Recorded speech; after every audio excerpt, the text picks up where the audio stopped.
chaîne YouTube Asrar. in uridu illa al-islaha mastata'tu wa ma tawfiqi illa billah alayhi tawakkaltu wa ilayhi unib. yéen ñi nga xamante ne yéen ñuy topp ci seen Asrar 313 TV te ngeen di abonné di sem vidéo yi te xëy partage ñu ngi leen nuyu baax di leen siyaar di leen jaajëfal. tey nag dama leen di indilaat loo xamante ni ci jubóole la jëm noob goo xamante ni noob gu doy waar la, ndaxte fi ñu ko jëlee moo tax.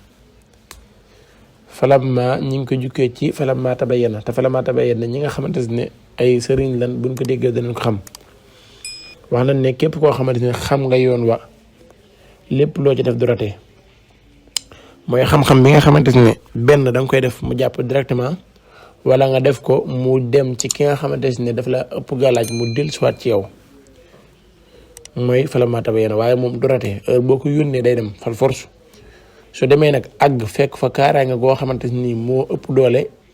moom moomu day dellusiwaat yow mi ko defaroon yow lay indi ay gàllankoor. kon moo tax falamma tabayyana ñu bëree bëri sax dañ koy moytandiku waaye lu wér a wér la résultat moom moo ci gën a gaaw ci lépp nag. waaye nag ba tey bu ngeen ko xamee ni ñu koy joxee mooy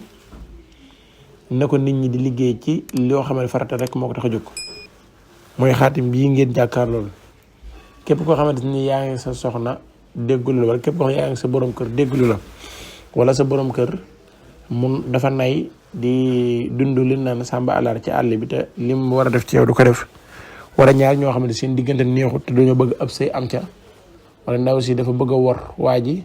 wala waa ji ndaw si daf ko bëgg a wor comme yu mel noonu mën ngaa jëfandikoo bii te boo ko defee yàlla dañ la ci defal tawfiq ba li nga ci bëgg nga am ko.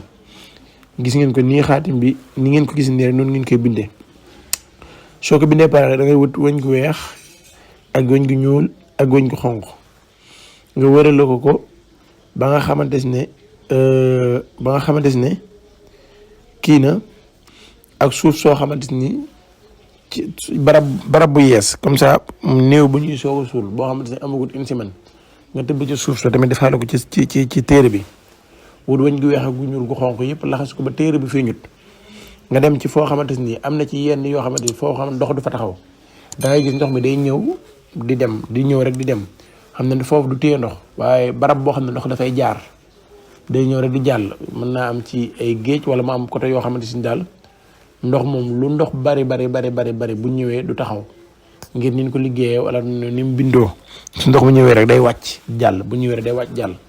nga ñëw ba foofa nga teg ko fa ndox nga boo ko tegee rek ndox mi da koy yóbbaale. wallahi yéen ñaar seen diggante dana neex lool te lépp loo bëgg ci moom ci ndaw si wala ci góor gi da nga koy am. espace boobu rek nga gis ci ngay dugal seen ñaari tur yi yéen ñaar ak li nga bëgg ci moom lépp da nga ko ci dugalaale bu dee la jox def ko ci bu dee tamit lépp loo bëgg rek da nga ko ci dugalaale incha allah.